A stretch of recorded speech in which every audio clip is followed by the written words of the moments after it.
Là, c'est très sérieux. On s'est retrouvé avec Eric pour donner tout ce qu'on sait sur la bonne manière de monter une vidéo YouTube pour optimiser la rétention d'attention au moyen d'un storytelling puissant. Et faire, par exemple, 500 000 vues avec un film d'1h30. Une transformation est une histoire, la plupart des histoires sont des transformations. Le but de la magie d'un beau montage, c'est que ce genre de choses ne se voit pas. On met les clips, quoi, voilà, on les met dans l'ordre, quoi, ça n'a aucun intérêt.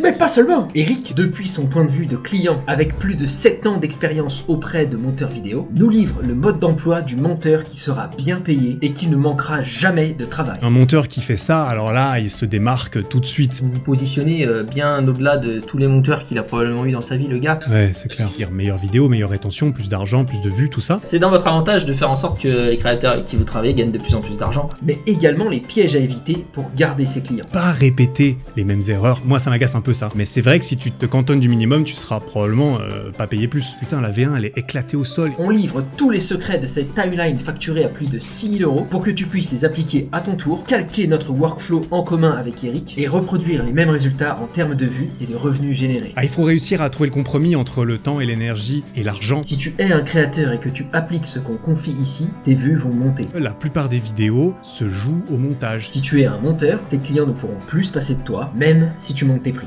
Quelles sont tes attentes en tant que créateur YouTube de la part de ton monteur? Installe-toi confortablement, ça promet d'être instructif. Quel est ton processus avant même d'envoyer les rushs? Dans quelle ordre tu procèdes? Est-ce que tu écris des choses avant même de filmer, plutôt après filmer? Pour cette vidéo, bon, c'était tout un process compliqué déjà de réfléchir. Parce que cette vidéo, elle est en plusieurs parties, notamment 2 grosses parties. Il y avait une partie rétrospective sur ma vie, mon parcours sportif et tout. Ça a été 100% écrit entièrement avant de commencer quoi que ce soit comme autre travail. Je voulais autant que possible me donner la parole sur le terrain, moi plus jeune, moi avant, et à partir de là, tout est sur le papier. J'enregistre les voix off, et puis ensuite il faut choisir quelles images on montre aussi par-dessus les moments où c'est que de la voix off et où il n'y avait pas d'image sur le terrain. Ce qu'on fait tous les deux généralement. Ce qu'on fait aussi avec Eric, c'est qu'on fait, nous on appelle ça une V0, c'est avant la V1, où ça ressemble déjà à quelque chose dans le sens où il y a une histoire et des rushs et des clips mis dans un certain ordre, mais vient une deuxième phase d'écriture ensuite qui se coécrit avec Eric, mais j'ai nombre de clients où c'est moi qui dois m'occuper de tout, et c'est un truc que si vous souhaitez développer un côté assez haut de gamme dans ce que vous vendez et pouvoir vous rendre absolument indispensable aux créateurs avec lesquels vous travaillez, c'est très apprécié. Si vous êtes le monteur qui est capable d'écrire des voix off à la place du bonhomme, la personne après ne peut plus se passer de vous même quand vous montez le prix. Ça c'est clair. Oui, la V0, ça permet en fait de poser tous les clips que je mentionne ou par exemple tous les clips de la course. Toi, tu pouvais déjà faire un premier découpage de ok, ça, ces parties-là, c'est des parties de merde, des rushs où il faut virer. Nous, généralement, là, la V1 sur cette vidéo, c'était le Graal, c'est-à-dire qu'il y avait des semaines de taf avant d'avoir la V1. Pour moi, la V1, c'était quasiment ok, on a terminé. Ce workflow qu'on a avec Eric, exportez-le avec vos clients et n'hésitez pas à le conseiller à vos clients, parce qu'il y a plein de créateurs, ils ont même pas ce savoir-faire-là, ils se disent je veux un monteur, quoi. Mais quand vous arrivez avec de nouvelles idées du style je te propose une V0, tu vas voir à quoi ça ressemble, tu auras des facilités pour écrire de nouvelles voix off, t'organiser le storytelling de ton histoire, etc.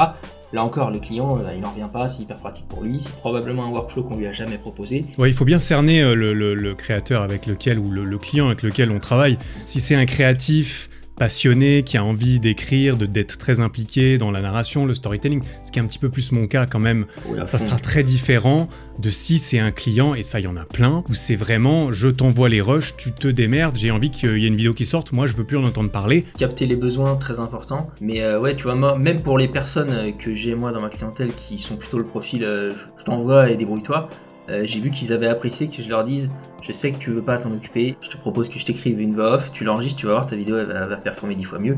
C'est un truc, ça les dérange pas parce que tu leur mets clé en main, quoi. Ils se disent ok, j'enregistre ça. Oui. Si t'es prêt à faire le clé en main et limite à leur proposer, alors peut-être si c'est un gros travail pour toi, tu leur demandes est-ce que ça t'intéresserait que je t'écrive histoire que tu le fasses pas et qu'ils te disent non derrière.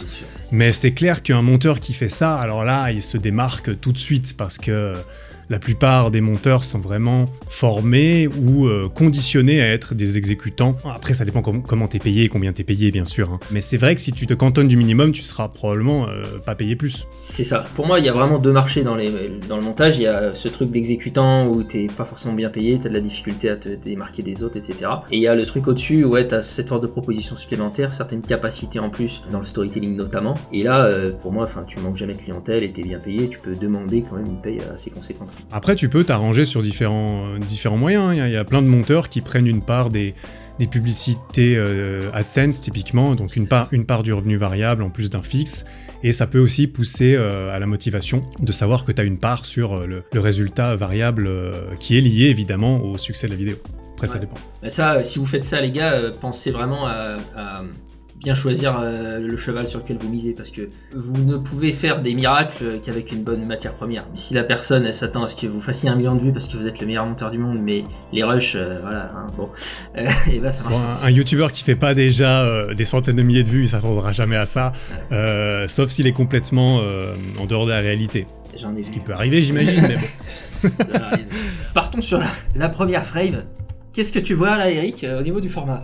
On a choisi, car tu as proposé le format Panavision dans le but de te clasher avec le format habituel déjà sur ma chaîne qu'on n'avait jamais vu différent, et même sur YouTube en général, un format un peu cinéma où quand tu vois ça, tu as l'impression qu'en fait tu vas regarder un film quoi. C'est certain, c'est ça qui est bien, c'est qu'on l'a utilisé une fois qui avait du sens, et on n'a pas cherché à faire genre qu'on fait des films 10 fois par an. Là, toi t'avais une espèce d'humilité au début, tu disais on va pas prétendre faire un film, et moi je te disais si, on va faire un film. Mais ouais, cette idée c'était clairement ça, et c'est venu jusque dans le format. Et donc là encore, n'hésitez pas à sortir des sentiers battus et à proposer des choses comme ça à vos clients quand ça fait sens, parce que ce sera apprécié évidemment si ça fait sens. Mais moi j'irais même plus loin que dire qu'on a voulu imiter le cinéma ou clasher avec le format habituel.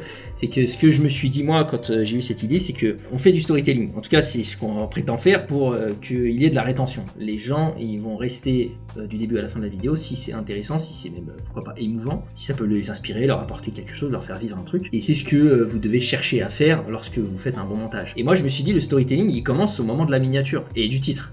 Et le titre qu'a choisi Eric, il n'est pas du tout anodin. C'est le terrible jour où je ne suis pas devenu un Iron Man. Donc c'est un titre qui pose quand même déjà une intrigue. C'est qu'est-ce qu'il veut dire par là, comment ça. Déjà on se dit il s'est passé quelque chose mais je ne sais pas quoi, donc il y a une question qui est posée. Et il y a aussi une petite donnée qui est importante et qui est vue, c'est la durée de la vidéo. Et quand tu cliques sur la miniature, il y a marqué que ça a duré 1h30. Et ça, Eric il est connu, donc nombre de gens qui cliquaient connaissaient déjà son contenu. Ils se disent, là je n'ai jamais vu une durée comme ça sur une vidéo d'Eric. Et donc ce que je me suis dit, c'est ils vont cliquer sur un truc qui a l'air totalement inhabituel, qui a une durée de film, ils arrivent et le format, il répond à cette déjà petite promesse. Et ça c'est un point très important dans les hooks, c'est qu'il faut tout de suite répondre à la promesse, non seulement de la miniature, mais de l'histoire qu'on pense sur laquelle on va tomber. Et ça a été complémenté par la toute première phrase. Les gens, l'information qu'ils ont avant de cliquer sur une vidéo, c'est titre, miniature, sujet, durée. Mais là, avec le titre et avec l'image, on voyait et on savait, ok, dans cette vidéo il y a un Iron Man, ok, il s'est passé une dinguerie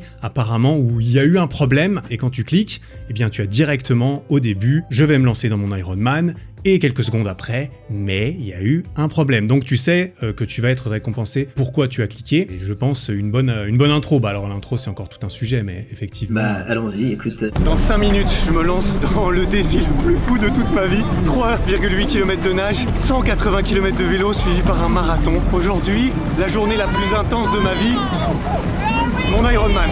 C'est parti. Ça y est, enfin, c'est l'heure d'affronter l'épreuve ultime, celle qui promet de me plonger dans l'inconnu d'une expérience unique et imprévisible. Je n'ai jamais nagé de ma vie dans de l'eau salée. D'un test implacable de mes 9 mois de préparation. Des dizaines d'heures d'entraînement. Et d'un effort démesuré qui va me pousser jusqu'au mélange d'émotions le plus fort de ma vie.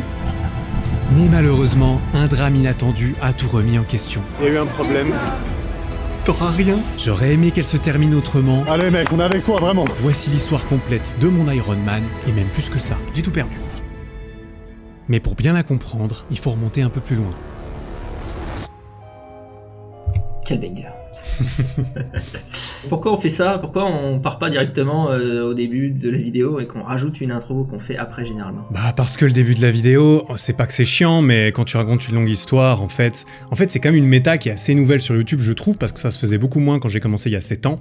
C'est que pour des vidéos qui, à mon avis, se respectent à partir d'une certaine durée, on dira quand même, on met un petit teaser souvent au début. Les gens aujourd'hui, ils ont 14 millions d'options à regarder et il faut les rassurer dans le fait que quand ils ont cliqué sur ton option, eh bien, ils vont en avoir pour leur attention, leur temps. Cette intro, c'est la première instance d'un phénomène qu'on va répéter tout du long, qui sert à donner envie d'aller un peu plus loin à chaque fois. Comme ça dure 1h30, dans cette vidéo, on l'a fait moult fois, vous le verrez, on va en parler un peu. Des fois, vers la 9e minute, Eric il dit et avec ce qui s'est passé le jour J, vraiment je m'y attendais pas. Enfin, il y aura des phrases comme ça qui relancent tout du long et qui nous rappellent le titre, qui est il s'est passé un truc négatif, on sait pas trop ce que c'est. Et bah cette intro là, elle sert aussi à faire ça quoi. Et après, le format qu'on choisit est très dopaminergique, on va dire. C'est YouTube qui le veut. Les gens viennent de cliquer, ils ont 36 000 options, il faut que ce soit dynamique au début quoi. Et après, on tombe dans un format plus film, voire docu, où on se permet des respi quoi. Comme on peut le voir, cette vidéo elle a été faite en 3 parties. On a vu l'intro. Ensuite, il y a eu un segment, on va dire rétrospectif du passé, qui a une bonne durée quand même, bien 20 minutes. Avant de passer vraiment au jour J, ou en tout cas à l'Ironman et les jours qui l'ont précédé.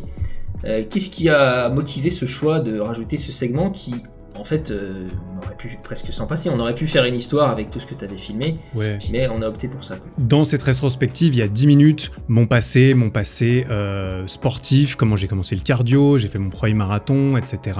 Et ensuite, il y a 10 minutes où c'est le résumé de ma prépa Ironman, c'est-à-dire les 9 mois avant cette course. Le but de raconter tout ça, c'était premièrement de prendre n'importe qui pour regarder cette vidéo. Parce que évidemment, tous ceux qui ont suivi les 8 épisodes précédents, ils savent ce qui s'est passé pendant la prépa, ils savent que des fois c'était dur, des fois c'était moins dur, des fois il y avait des gros rebondissements, etc. Mais monsieur tout le monde qui, j'espérais pouvoir l'atteindre un peu avec cette vidéo, parce que je me dis c'est quand même le genre de vidéo qui peut atteindre un public plus large que juste les gens qui me connaissent, eh bien j'avais aussi envie de pouvoir leur raconter l'histoire entièrement et poser les enjeux, parce qu'évidemment, si cette vidéo elle aurait pu faire 12 minutes, voici mon Ironman, écoute, bon bah, la natation c'était dur, le vélo c'était dur, je me suis fait disqualifier en plus, la course à pied c'était pas facile, et bon bah voilà, ça aurait pu être très rapide, mais le but c'était de créer des enjeux aussi, pour intensifier potentiellement le climax à la fin, comme quoi, bon, il s'est passé un problème, si ça se trouve, il a tout perdu, mais alors on sait qu'il a quand même investi beaucoup. Et ce qu'on s'est retrouvé à faire par ce désir d'Eric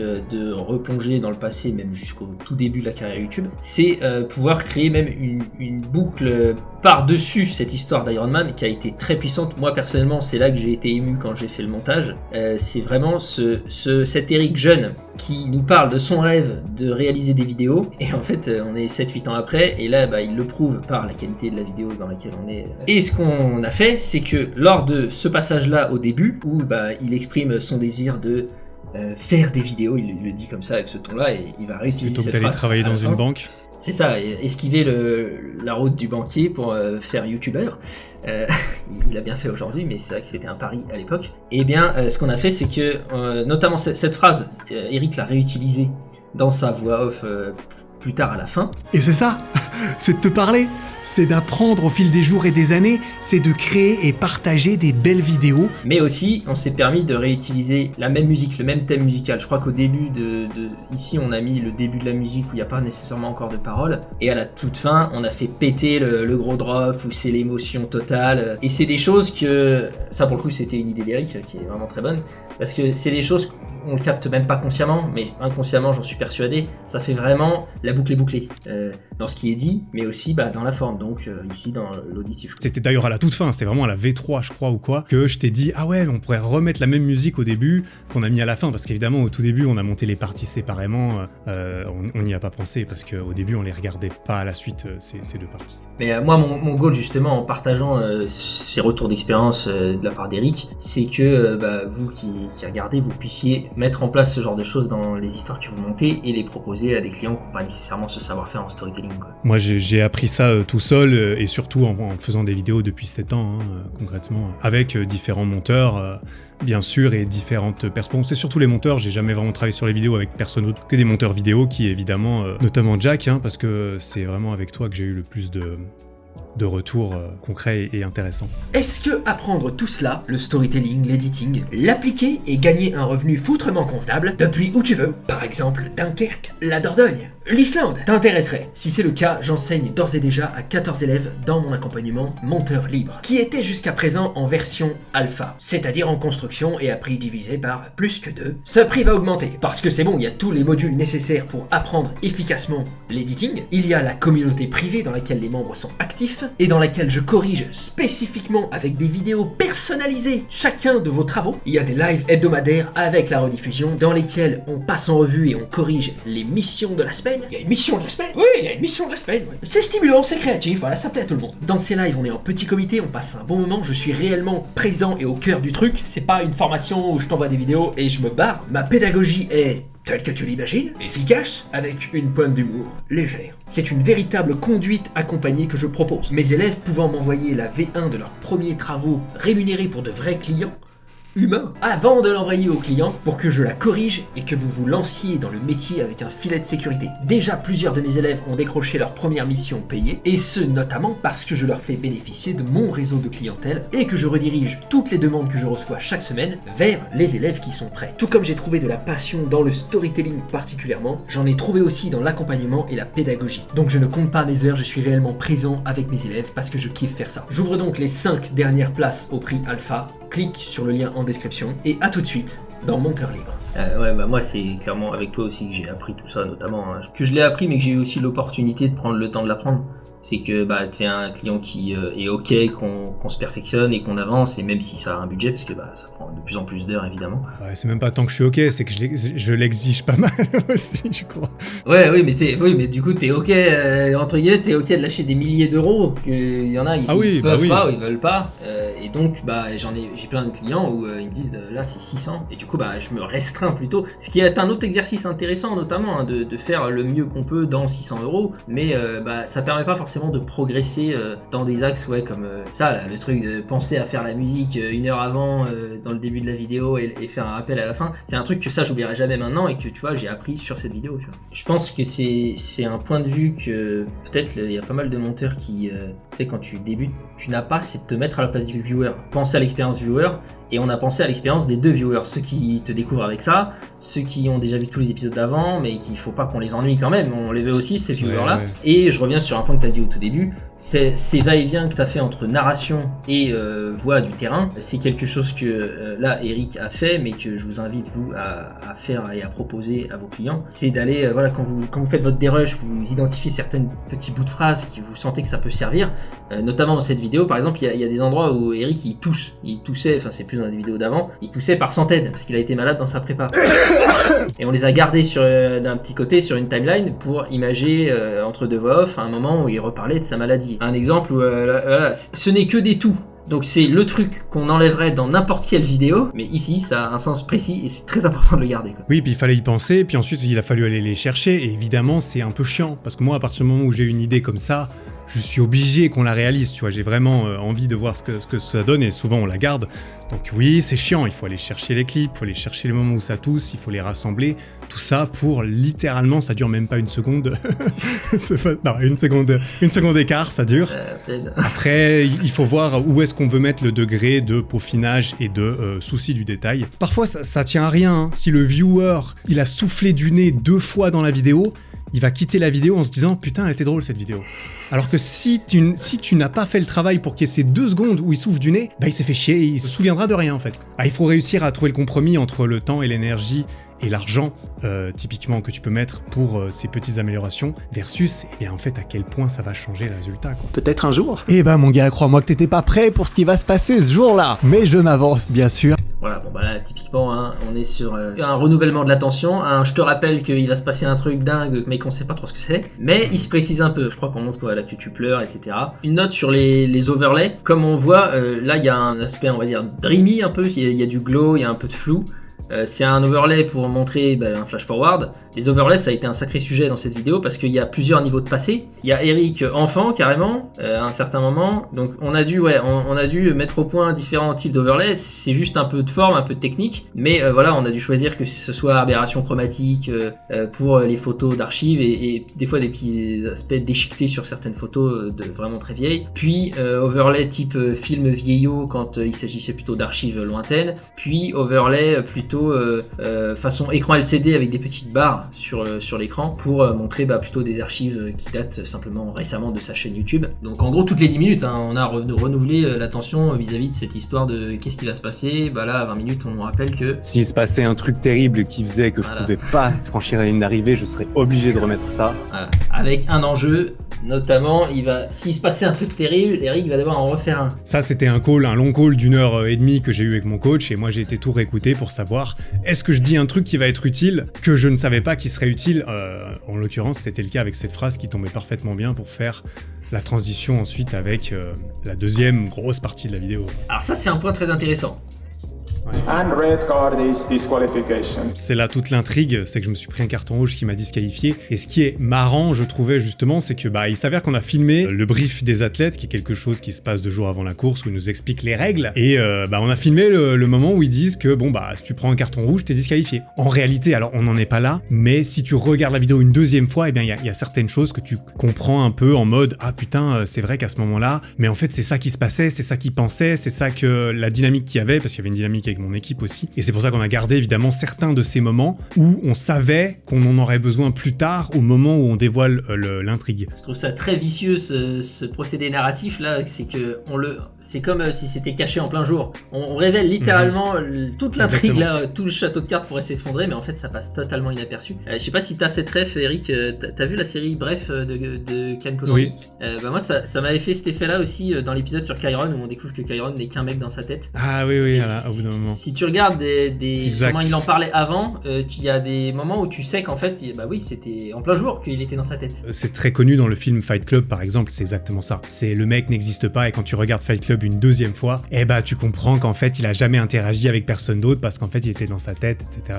Ouais, moi j'ai Bref, Canal+, quelques janvier, et il nous sort Fight Club avec Brad Pitt. Mais quand même. Comment on se sent à H-12? Beaucoup moins de peur et de stress. Donc c'est un segment interview que t'as filmé la veille je crois avec Bazinga. Pourquoi on l'a mis là? C'était toute une question, parce que vu que là c'est pas de la fiction, vu que l'histoire n'est pas écrite à l'avance, il y a qu'une certaine quantité de choses que moi j'ai pu faire dans la création, notamment filmer un maximum de choses sur place pour voir si on va les utiliser ensuite. On s'est posé la veille et on a enregistré je crois 40 minutes d'interview, on pose des questions, on nous demande est-ce que vous avez peur du lendemain, etc. En sachant que ce seraient des questions qu'on pourrait prendre comme ça pour disséminer dans la timeline, pour raconter l'histoire d'une autre façon, et ça c'était pour avoir plus de matière pour pouvoir faire une meilleure vidéo, parce qu'il s'avère qu'on a gardé peut-être 4 minutes sur 40. Ouais, ça c'est très important ce qu'a dit Eric, c'est qu'on a assassiné quantité de rush. Et ça c'est un gros savoir-faire de monteur, c'est comprendre qu'est-ce qu'on est en train de raconter. Clair, et notamment il faut avoir quelque chose à raconter. Il y a plein de vidéos aujourd'hui, ça raconte rien quoi. Notamment on fait un vlog, on sait pas pourquoi on le fait. J'ai été maintes fois coupable de ça moi-même. C'est comme ça qu'on apprend aussi. On met les clips quoi, voilà, on les met dans l'ordre quoi, ça n'a aucun intérêt. Donc là, il y avait des super clips, il y avait des trucs où Eric prédisait le temps de base, qui va battre qui, machin, mais ça n'avait plus grand intérêt ici, donc on a tué pas mal de rush à ce niveau-là quoi. Il faut choisir son intrigue et puis derrière garder surtout ce qui sert l'intrigue. Ouais, il faut pouvoir le défendre auprès de votre client. Bon, avec Eric, il est clairement très investi dans le storytelling, donc j'ai pas besoin de faire ça. Des fois, on co-décide quelque chose, mais moi, ça m'arrive très souvent de convaincre un client, de lui dire ça, on va le tuer parce que ceci, cela, tu vois, il faut l'expliquer. Et là encore, en fait, vous vous positionnez bien au-delà de tous les monteurs qu'il a probablement eu dans sa vie, le gars, parce qu'il a pas l'habitude de quelqu'un qui s'investisse dans l'histoire, en fait. Oui, et puis qu'il soit crédible dans sa réponse, parce que la plupart du temps, lui ou elle n'y aurait pas nécessairement pensé. Alors après, ça reste sa vidéo, c'est lui qui paye, donc quelque part c'est lui qui décide, mais force est de constater que s'il y a souvent des bonnes propositions intelligentes qui vont aussi dans son sens à lui, bien entendu c'est le but, c'est-à-dire meilleure vidéo, meilleure rétention, plus d'argent, plus de vues, tout ça, il va être très content de ces initiatives. Ce sont des choses qu'on dérush tout d'un coup et qu'ensuite on dispatche où on veut, techniquement on est libre, et l'idée c'est de s'en servir pour à la fois balader l'attention, que ce soit pas tout du long toujours un clip au même endroit, et faire avancer l'histoire dans notre sens quoi. Une seule chose est certaine, c'est l'unique fois où je vais vivre mon premier Ironman. très verbe qu'on aime bien. Petite balade, tout seul, dehors, dans 2 jours, c'est la course. C'est une rétrospective qui se passe 2 jours avant et qu'on a introduit en fait pendant que t'es dans la queue juste avant le début de la course, quoi. Moi je voulais surtout rebondir sur ce moment-là parce que Eric il l'a prévu et tant mieux. Mais c'est quelque chose que on peut faire a posteriori et moi ça m'arrive très régulièrement de lui dire va filmer un segment comme ça, tu vois. Même chose pour l'interview que vous avez faite avec Baz, c'est des choses qui peuvent se dispatcher au fil d'une histoire et qui étoffent le propos et qu'en fait on peut demander à un client d'aller filmer même après coup en lui donnant des indications et qui va catapulter le niveau de storytelling de ce que vous allez créer, quoi. On a réenregistré des tout petits morceaux de phrases qu'on va peut-être expliquer pour la transition. Mais mon but n'est pas de fabriquer une vidéo et de filmer cette vidéo 3 mois après en mode en fait il y a 2 jours avant j'étais dans le dur et du coup tu refilmes avec une chronologie un peu... parce qu'on est dans le réel. Voilà. Mais si on faisait une fiction par exemple, tu vois... Ah oui, si on fait une fiction, alors 100% tu retournes et tu réécris tout s'il faut, hein. Tu réécris tout s'il faut. Mais ouais, en effet, t'as été retourné des... et lors de cette course, écart pour parce qu'en fait, on a décidé, je pensais pas que ce serait le cas, mais on a décidé de couper ça en 2 parties à 2 endroits de la vidéo, et vu qu'en fait ces 2 choses n'étaient pas prévues et qu'elles se suivaient, eh bien il manque une petite phrase de transition pour terminer le premier bloc et pour reprendre le deuxième, parce que la deuxième fois on n'a pas réécrit 2 jours plus tôt, on espérait que les gens s'en souviennent, mais on avait quand même mis une petite phrase en mode « et pendant cette course », et là on reprend pour qu'on il fallait, parce qu'on comprenne. Cette deuxième moitié, elle était beaucoup plus propice à être mise en plein cœur de l'action, dans un Eric en sueur et en pleurs, et qu'on se rappelle qu'il s'était encouragé 2 jours avant pour ce moment-là, donc on voulait le mettre proche du moment où ça allait être dur, quoi. C'est mieux. Là encore, c'est pur choix de montage. Un monteur qui fait pas attention, il le met chronologique pour 2 jours avant, c'est nul. Mais plein de vidéos sont montées comme ça. Il y a eu des compromis à faire, parfois, évidemment. Tout s'est pas toujours passé comme prévu, mais... C'est un simple flashback. Mais si vous voulez faire plaisir aux créateurs avec qui vous travaillez, vous allez de vous-même chercher moult images du passé, et notamment c'est là aussi toute la force d'avoir une collaboration long terme avec quelqu'un, c'est que moi Eric, c'est moi qui ai monté toute sa prépa, donc je me souviens que il y a des images de quand il fait du vélo dans l'épisode 3, machin, je sais, donc c'est assez rapide d'aller les chercher. Et ça, je sais que c'est un truc qui est assez apprécié quand c'est pas demandé, que ah tiens, il a été cherché. Oui, c'est très agréable, moi je trouve en tant que créateur aussi, même des fois je mets une note en mode, bon là on pourrait peut-être utiliser un clip de la vidéo de tel ou tel qui m'a donné la permission. Et là, moi je laisse le monteur entre guillemets se démerder, il va la télécharger en bonne qualité et je me contente de regarder le rendu et c'est toujours très apprécié. Donc là, ici, au niveau du point de départ, on n'avait pas nécessairement une image qui était très puissante, notamment le caméraman ne pouvait pas aller jusque la ligne. Du coup, on a opté pour faire autrement pour rendre ce départ puissant. Ouais, là c'était une idée que toi tu as proposée pour le coup, moi j'y avais pas pensé sur le moment. C'était justement d'utiliser un moment où avec Baz on se dit c'était un des moments de l'interview qu'on s'est dit qu'on pourrait garder et mettre quelque part, c'est qu'est-ce qu'on peut vous souhaiter pour demain, de continuer quand il n'y a plus d'énergie. Et là on se fist bump. Ouais. Et c'est là qu'on a décidé, vas-y, top départ, on le met là-dessus. C'est ça, on a dû manufacturer une espèce de puissance, parce que c'est le top départ, c'est ultra important, mais l'image qu'on avait était décevante, donc fist bump, sound effect, petit texte, musique aussi, qui démarre, et voilà, ça fait une puissance un peu de toute pièce, quoi. Nager tout en regardant un peu, bref, je perds du temps, je laisse tomber, et je me concentre plus. Voilà, donc là, qu'est-ce qu'on a vu ? On voit que Eric, il est quand même filmé, il a un caméraman dans un bateau à côté de lui, c'est fabuleux. On voit le moment dont il est en train de parler, où il check sa montre, évidemment, c'est pas tout à fait la réalité. Non, ça c'est le genre de choses que moi je fais en plus, qui pour moi embellissent la vidéo, et moi, en tout cas, je suis totalement ok avec le fait de, la vidéo, il faut qu'elle soit la plus belle possible, je raconte l'histoire, c'est bien connu que justement, ce qui est compliqué dans un triathlon, c'est de filmer la natation.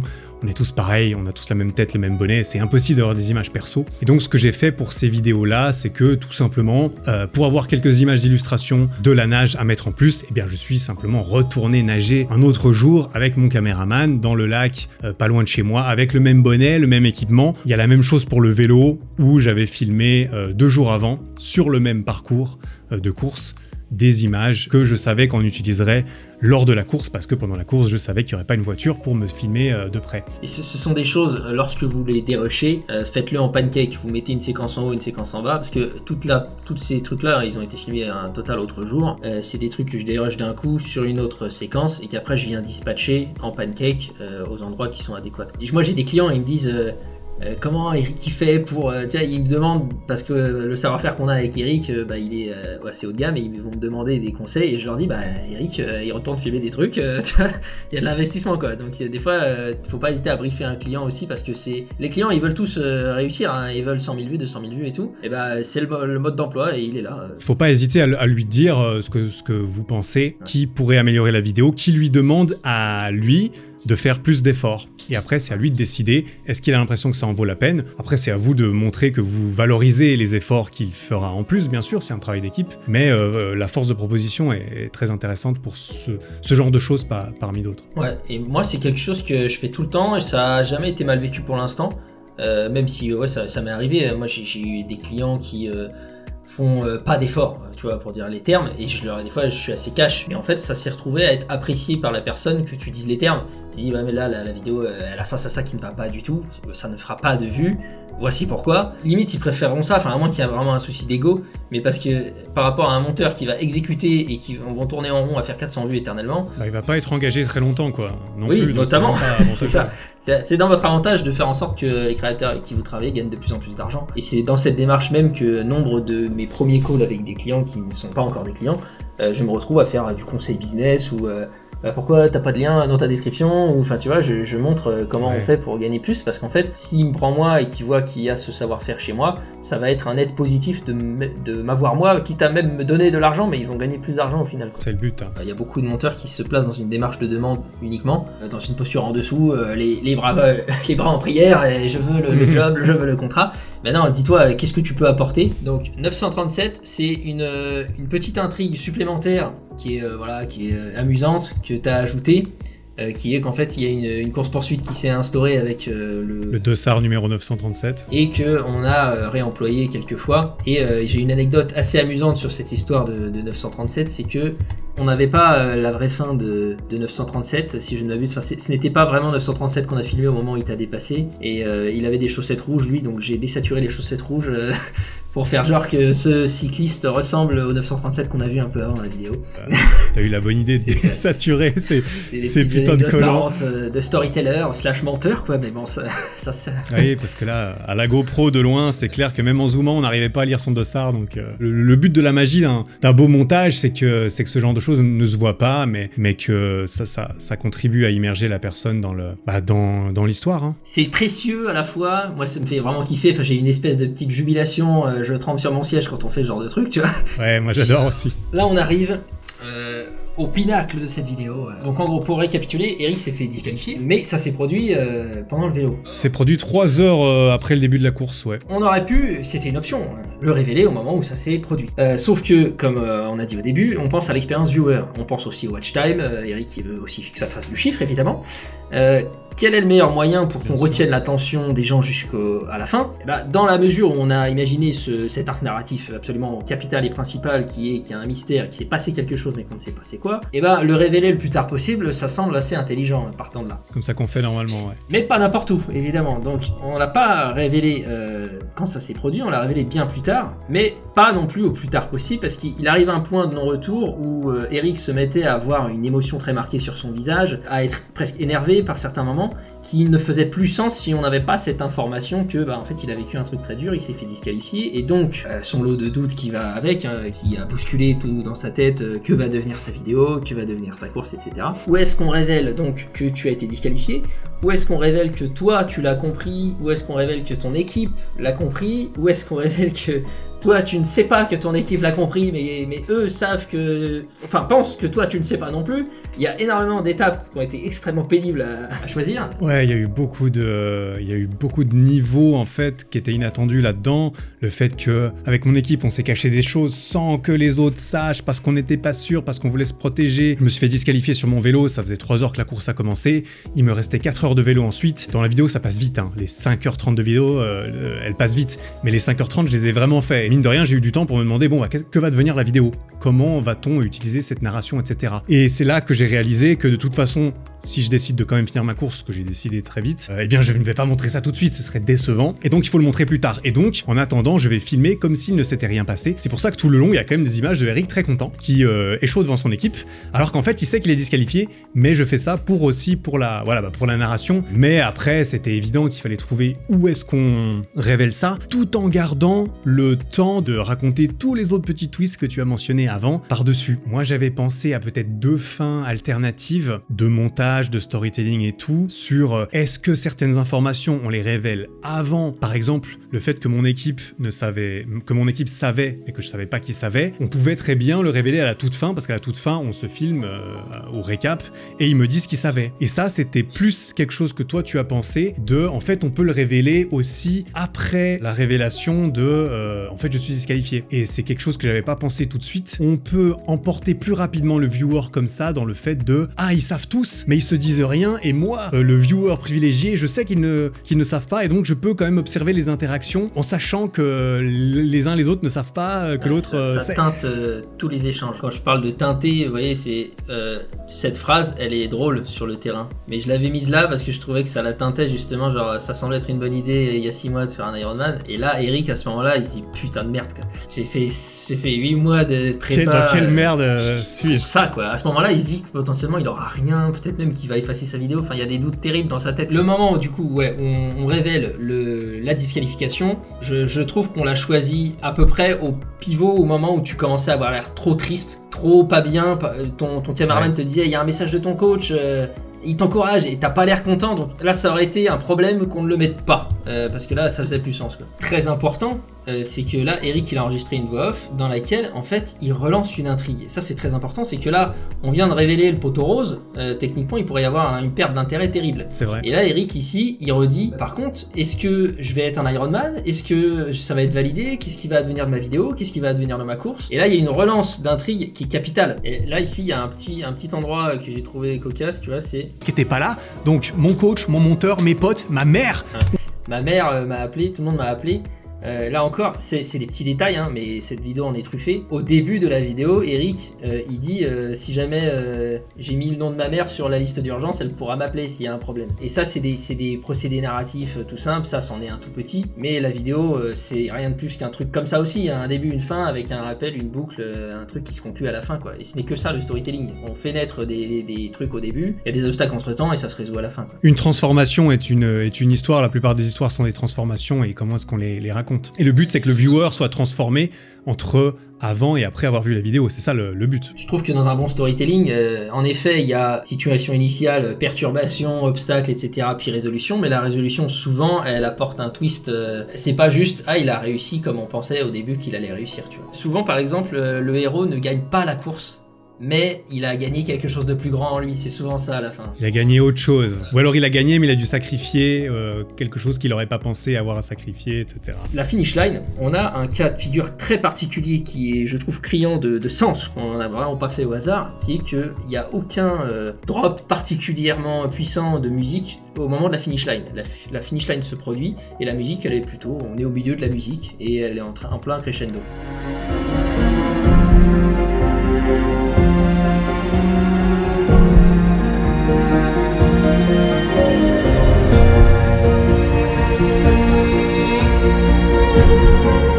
Là, il y avait vraiment beaucoup d'options différentes. Même moi, j'en avais écrit plusieurs sur le papier. Je t'avais même fait 2 scénarios. On s'était appelé pendant le processus de montage pour en discuter aussi tous les deux. Ok, quelle est la meilleure fin? Et la meilleure fin, pas la fin de la course, mais la fin de comment est-ce qu'on va la monter? À quel moment est-ce qu'on met le drop de la musique? Est-ce qu'on a déjà donné toute l'intrigue juste avant, ou est-ce qu'on la donne juste après les réponses? Et c'est là que toi, t'avais proposé pendant le montage, parce que ça, c'était un peu libre. Moi, à un moment donné, je peux le faire sur le papier, mais le but, c'est que toi, qui a les mains dedans, puisse faire des tests. Déjà que les musiques ont toutes été sélectionnées par toi. L'idée là, c'était vraiment de trouver déjà une musique. Ça, évidemment, on savait ce qu'on voulait. C'était pas facile à trouver, je pense, mais on savait ce qu'on voulait. C'est une musique à la fois joyeuse, mais à la fois triste. Teintée d'amertume, c'est joyeux et triste, c'est très compliqué. Ouais, c'était... tu m'as dit que ça a pris du temps à trouver. Je veux bien te croire, effectivement, c'est pas moi qui ai cherché la musique. Et je suis assez content de pas avoir à chercher la musique en tant que créateur, je vais pas mentir. Mais c'est là, surtout le choix du drop, c'était, ok, le moment le plus crucial, c'est pas le moment où il passe la ligne, parce que là, on le sait qu'il va la passer. Le moment le plus crucial, c'est que on sait qu'il pense qu'il doit annoncer à son équipe qu'il a échoué. Parce que dit la musique, c'est j'ai perdu. Je franchis la ligne d'arrivée, je suis manifestement pas heureux. On a décidé de faire le drop au moment où je m'asseye. Les gens qui regardent, ils veulent voir la finish, mais s'ils ont suivi l'histoire, ils veulent voir le moment où on se reparle avec mon équipe et où on s'annonce toutes ces choses dans la vraie vie. Donc l'attention est encore gardée normalement. Ouais, dans cette histoire-là, la finish line n'est pas ce qu'il y a de plus important. Elle pourrait l'être si on savait au moment de la finish line qu'en fait t'es quand même content, mais c'est pas ce qu'on a fait. On a vu que t'étais quand même content, notamment au moment où toute la musique switch. Il y a vraiment un switch ici au moment où on a décidé de finir en happy ending. Là aussi, c'était un choix qui n'était pas obligatoire, mais qui faisait sens, parce que je pense qu'on est les Américains, on aime bien que ça finisse bien, je sais pas. Il y a vraiment un switch musical, quoi. Sur le truc qu'on l'avait quand même. C'était 10,51. Voilà. Et là, bien sûr, on ne met pas les musiques au hasard, j'ai pas juste fait monter la musique, non, il y a une note de piano qui vient sur son sourire. À chaque fois, j'utilise toujours les drops et les fins, moi, les intros, les outros, c'est ce qui est le plus important, quoi. Résolution, le héros a retrouvé ce qu'il venait chercher, même si c'est pas tout à fait ce à quoi il s'attendait, mais il est quand même content, il dit j'ai quand même fait un Iron Man, sans devenir un Iron Man. Ce qui répond au titre, ça c'était dans ma tête aussi quand j'ai choisi le titre. Le titre, j'y ai pensé quand j'étais sur mon vélo encore, pour le coup. C'est la vérité, j'étais sur mon vélo pendant la course, je me suis dit bon, le titre, ça sera sûrement ça. Et ensuite, là on dézoome. On a conclu l'histoire qui était imbriquée dans une plus grande histoire, qui est celle de la carrière globale d'Eric. Avec même, on s'est permis une ouverture sur bien d'autres disciplines, parce qu'en fait, les leçons tirées dans cet apprentissage, c'est un peu toujours les leçons qu'Eric tire dans toutes ses expériences. Faire un premier pas difficile pour pouvoir courir très loin de façon plus simple. Et ce que j'aime bien, moi, c'est que Eric ne se permet pas de se la jouer inspirationnelle et motivationnelle sans... tu vois, on a d'abord fait un Ironman, raconter un truc sur 10 ans, et ensuite on se permet de dire, voilà, il faut se donner les amis, machin. Ouais, puis c'est sur toute cette conclusion qu'on boucle aussi, beaucoup de boucles, qu'on revient au début de la vidéo pour donner encore plus de sens à tout ce qu'on a introduit dans le début de la vidéo, qui est une boucle de plus quelque part. À la fin, il y a toute cette série de avant-après qui viennent appuyer justement le message, un des messages qui se répète du coup dans différentes expériences et vidéos. Et avec la fameuse musique de début qu'on a réutilisée ici, mais la partie plus épique, quoi. Et bon, j'espère qu'on en fera une encore plus belle, qu'on fera d'autres œuvres comme cela. Pas tout de suite, ce sera pas tout de suite, c'est pas tout de suite que je vais te dire yo, on repart sur ce coup-ci, ce sera 2h20. Et on le fait pas en Panavision. C'était vraiment très chiant de mettre les images clés pour monter ou descendre l'écran à chaque fois. Ouais, je pense qu'il y a entre 5 et 10 heures de travail qui ne consiste qu'à placer convenablement le visage d'Eric au bon endroit de l'écran. Quelles sont tes attentes en tant que créateur YouTube de vidéos haut de gamme de la part de ton monteur ? Quelqu'un qui est à la fois indépendant, autonome et en fait créatif surtout. Moi, je pense que c'est ma plus grosse attente chez un monteur. Un monteur, pour moi, c'est pas quelqu'un qui fait des cuts et qui raccorde et qui met des transitions préfaites. Un monteur, c'est quelqu'un qui est créatif, qui est un peu artiste quelque part, parce que la plupart des vidéos se jouent au montage, si ce n'est la quasi-totalité. Tu peux, et je l'ai remarqué moi-même à ma propre surprise, le montage peut me rendre drôle là où le clip est chiant. C'est-à-dire que si tu fais des bons cuts au bon moment, et parfois ça se joue à une demi-frame. À une demi-frame, si le silence n'est pas assez long, la blague elle tombe à l'eau. Et ça, c'est pas des choses que le créateur nécessairement il aura en tête. T'as ni envie de voir un truc et de te dire putain la V1 elle est éclatée au sol et du coup j'ose pas le dire à mon monteur et donc on publie des vidéos un peu nulles, ou alors je change de monteur parce que j'ose pas lui dire ce qui va pas bien. Évidemment ce sera rarement parfait, c'est pas le but non plus, mais idéalement de plus en plus. Mais quelqu'un qui est force de proposition, l'avantage c'est de trouver quelqu'un avec qui ça se passe bien, que tu peux travailler sur le long terme parce que comme ça tu capitalises, tu compound tout ce que tu apprends. Mais moi je me souviens que des choses que j'avais beaucoup aimé dès le début qu'on a commencé à travailler ensemble, c'était que quand on terminait un projet, tu me disais ok, ça que tu m'as fait comme retour, je l'ai noté, ça je l'ai noté, les musiques comme ci, comme ça, j'ai noté que tu préfères comme ça. Au final, ce que toi tu veux en tant que monteur, c'est rendre ton client satisfait quand même. Le but c'est pas ta vidéo non plus. Tu dois, si toi t'es pas d'accord avec un choix quelque part, c'est sa satisfaction qui prime. Il faut que toi tu sois content des conditions et tout ça. Mais quelque part, il faut que tu apprennes de ce que lui il aime dans ses vidéos aussi et prendre des notes et être proactif et ne pas répéter les mêmes erreurs. Moi ça m'agace un peu ça. Les personnes qui comprennent pas quand même au bout de 3 fois qu'il faut faire attention, ça a pas été ton cas en plus de toutes tes forces de proposition créatives qui sont qui ont énormément de valeur. Il faut quand même quelqu'un qui soit assez flexible, quelqu'un qui ait envie d'apprendre, quelqu'un qui est capable de voir la beauté dans les détails. Ça pour moi c'est important, mais ça c'est propre à moi. Quand moi je veux changer quelques frames parce que j'ai remarqué un truc que j'aime pas, si ça lui fait méga chier de le faire, c'est que le fit ne sera sûrement pas bon. Et puis quand même quelqu'un qui soit justement flexible, qui soit capable de poser ses limites, mais que les limites soient quand même flexibles, parce qu'effectivement, dans ce milieu, des fois, il y a des imprévus. Quelqu'un avec qui on peut communiquer, tout simplement. Moi, je peux pas travailler avec un monteur avec lequel je connais rien de sa vie et on s'en branle l'un de l'autre, on s'envoie juste des trucs. Pour moi, ça fonctionne pas parce que on a une relation où le travail est créatif, et pour moi, tu peux pas faire de la création sans te parler, sans communiquer. Donc, il faut quand même qu'il y ait un assez bon fit. Ouais, c'est ce que je conseille toujours à mes élèves, notamment, c'est que dans les calls, parce qu'ils ont peur des calls avec les clients, tout ça. C'est normal. Et je leur dis, moi, pendant les 10 premières minutes, voire plus, on chit-chat, on devient pote, je parle pas de la vidéo, quoi. Je m'intéresse à ce qu'il est, ce qu'il aime bien, tout ça, et sincèrement, quoi. Oui, et puis c'est même pas...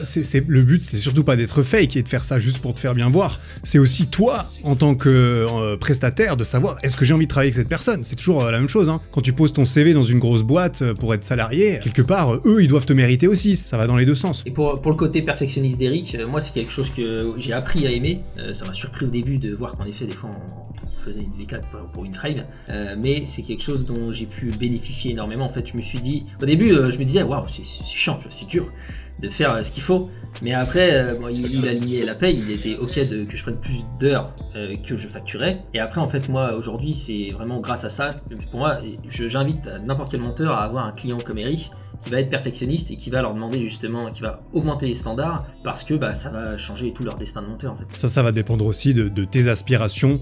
Toi qui regardes la vidéo en tant que monteur vidéo, j'ai envie de dire, plus tu es impliqué et le sujet s'y prête, si tu fais des vidéos plus artistiques, si tu as une fibre un peu plus cinéma que juste faire de la thune par exemple, tu vas peut-être plus facilement t'impliquer là-dedans, et là il faudra aussi quelque part choisir tes clients par rapport à tes affinités de travail et ce que tu recherches dans ta pratique et dans ton activité de monteur. Moi, de toute façon, c'est vraiment les valeurs que je défends. J'ai pas du tout envie de former des monteurs exécutants qui vont être malheureux en travaillant avec des gens qui ça leur plaise pas. Moi, je veux vraiment justement essayer de faire en sorte qu'ils travaillent dans les niches qui les intéressent. Il faut qu'il y ait l'épanouissement au travail parce que sinon ça dure pas éternellement, quoi. Merci pour l'invitation, hein. Ciao, à bientôt. Merci encore.